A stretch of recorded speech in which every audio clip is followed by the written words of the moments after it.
Panghuli ng alimango. Dito sa Villa San Isidro. Galing Ayan. Ditiklo pati yan. Ginaya ko lang. Ito yung pain ni Kuya. Binurong Ayun, isda. pain niya. Binurong isda daw yan. Binuro daw isda. Para hindi mahampok. Nakahuli na. Ito bukon. Ay, bukon. Buhay. Ito pala yung sinasabi bukon. Awa ko pa yung alagat. Sipit mo alagat na nakasahod. Sakit yan. Ay, yung pagkain. Bigot. Loko, alagad pala.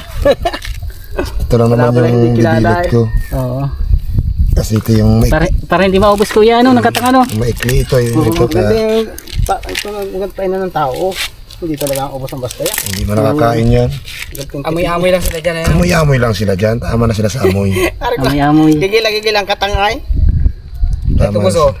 Oh. Nakakagutom ni kahit. Ayan, yung katang. Dalawa na. Ayan, ang mga huli na. Huli kanina. Huli daw kanina